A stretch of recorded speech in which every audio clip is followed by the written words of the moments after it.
Welcome to the section of cardiology. This is Dr. Jaitly. In this particular video presentation, I'm going to be talking to you about what is the difference between hypertension urgency and hypertension emergency.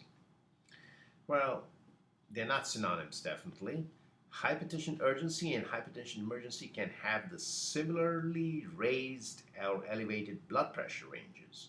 However, the difference is hypertension emergencies carry target organ damage, may be in the brain, may be in the heart, may be in the kidneys, the lungs, or peripherally, or may show up in other vital organs. But the whole idea is wanting to distinguish which patients need an intensive care, observation, and treatment. And that's what will define a difference between urgency versus emergency.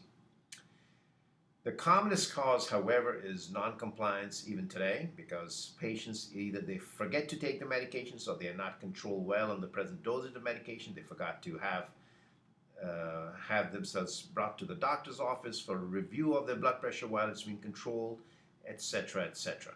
And non-compliance can result because of over years of non-compliance of diet, their weight gains, and other risk factors that could have been added, including diabetes and say a thyroid problem that starts, etc. So there are numerous reasons why hypertension urgency versus hypertension emergency develops in individuals. But non-compliance or uncontrolled therapeutic regimen on that patient is the biggest cause still. Having said that, a target organ damage, as I said, is requirement for hypertension emergency to be defined.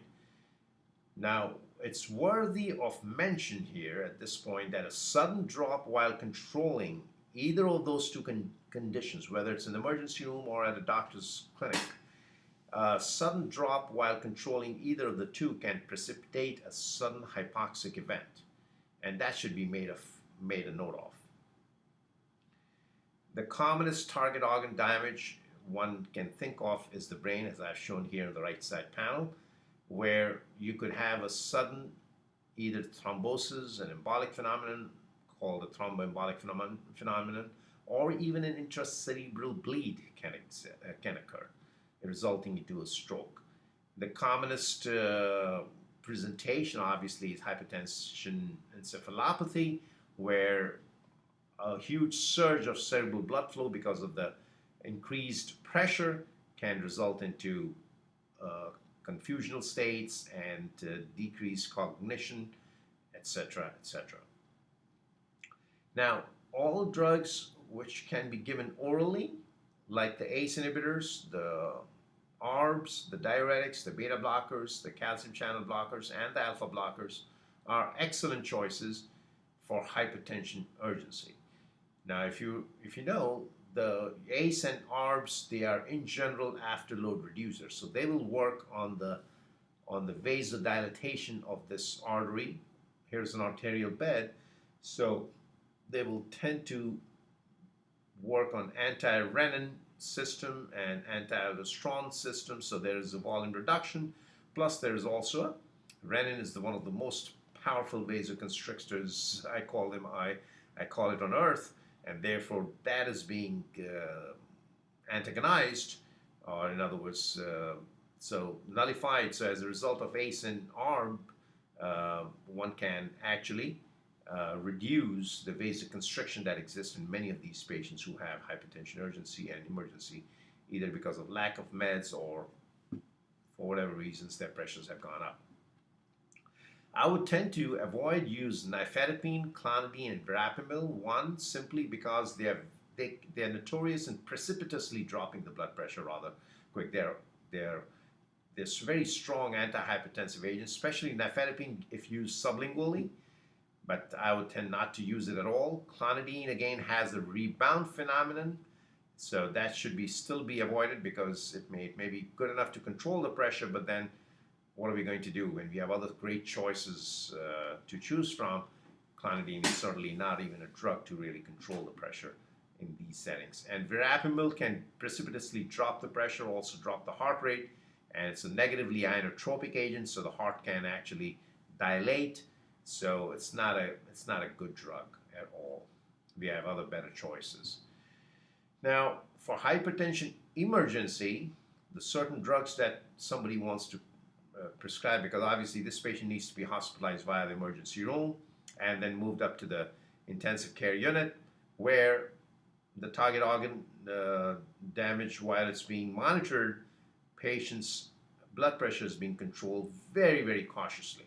Now again, a very strong piece of advice here. The blood pressure control should be done about 20 in stages of 25 to 30% reduction every 6 to 8 hourly over a period of 24 to 36 hours till the normal range is arrived at, and then the patient can be switched over to the oral form.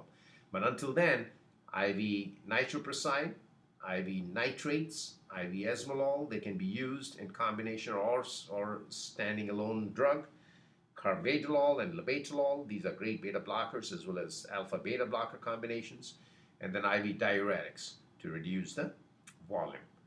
Like all organs, remember, the brain, as I've shown here on the right side of the panel, suffers its own auto-regulation problem, and because it takes a little while for the blood pressure to return to a certain level that the brain can tolerate, auto-regulation is very, very important, or more so in the cerebral blood flow mechanisms, as also in other organs, but this is very important because if the pressure is lowered rather abruptly, the brain does not take too long to adjust, and as a result can suffer a huge hypoxia.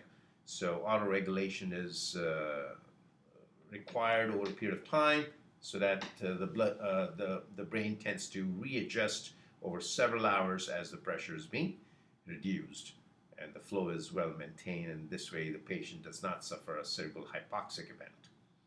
Having said this, hope you found this interesting, and again, please go ahead and supplement with your journals, medical journals, textbooks, and articles in order to contrast and compare hypertension urgency and emergency and the treatment thereof. Looking forward to talking to you again on my next presentation. Goodbye.